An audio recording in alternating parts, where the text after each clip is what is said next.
Hi, it's Pastor Andrew here. My daughter is called Abigail, and Isabel and I give her that name. Why? Because we loved a biblical character of that name.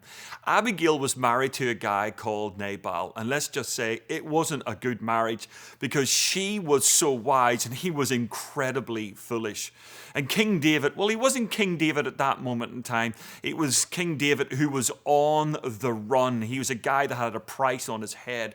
But he looked after local farmers, and actually he protected the flocks of a guy called Nabal, Abigail's husband. Well, one time David said, you know what, we need some bread and some supplies. So he sent his guys over to Nabal and said, you know what, guys, just help us at this moment. And Nabal was like, who is this David? I'm not going to give him anything. And David at that moment was absolutely enraged.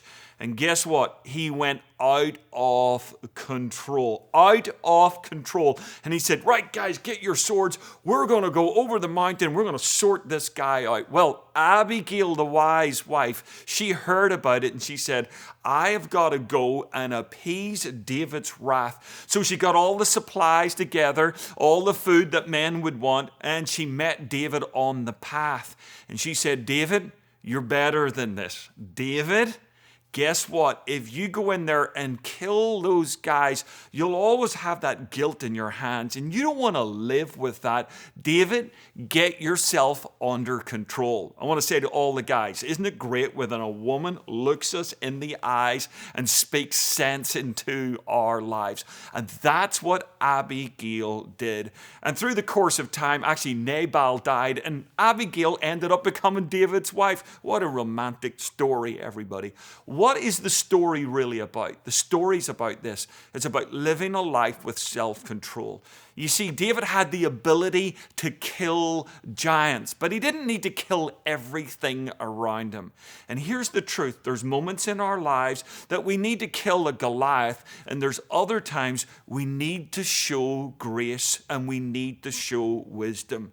This is a problem sometimes in life, that if the only thing that you have in your toolkit is a hammer, everything becomes a nail.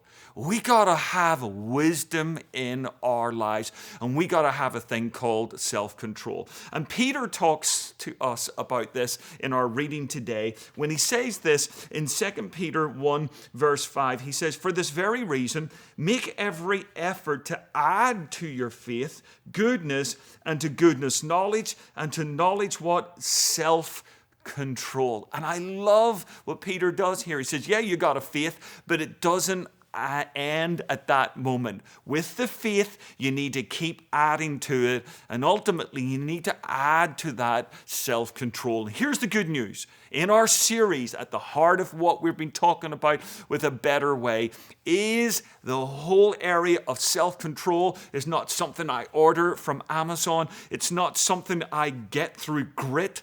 It's something I receive through grace. It is a special fruit of the Holy Spirit.